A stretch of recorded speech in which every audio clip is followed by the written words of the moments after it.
we dive into the biggest power play on the planet, the Russia-Ukraine war, which is no longer just about tanks, missiles, or sanctions.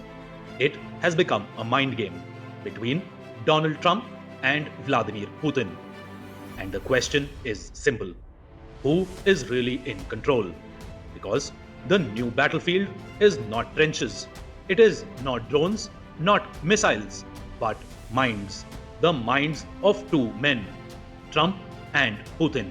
Walks into the White House and he is hosting not just Zelensky, but almost all of Europe's leaders, including Macron, Meloni, Merz, Ursula, Ruth, Starmer.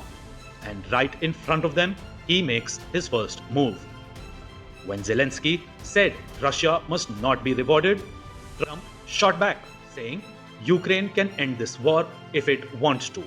And in that one line, Kyiv was cornered. And Putin, although not even in the room, looked like the reasonable man waiting for peace. And then came the masterstroke. Trump paused the meeting, called Putin, and minutes later, he announced that Putin is ready to meet Zelensky. Not just that, Trump will host a trilateral summit. Trump, Putin, Zelensky. And at that moment, Europe must have realized that this is no longer NATO's story. This is no longer Europe's story. This is Trump's story. But here is the twist. Who is in control? Because Trump gets to play a global peacemaker, the man who can do what Biden, Obama, even NATO never could.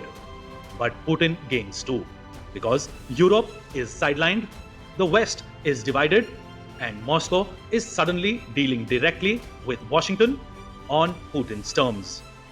And in Moscow, the foreign ministry warned London, stay out, do not spoil this, which literally translates to Russia wanting a US-Russia deal, not a NATO one. But here is the real question. Is Trump using Putin to cement his place in history as the ultimate dealmaker?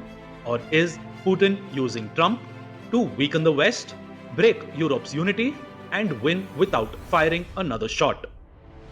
Two men, two egos, two endgames, each convinced that he is the one writing history. But in the end, one of them is being played.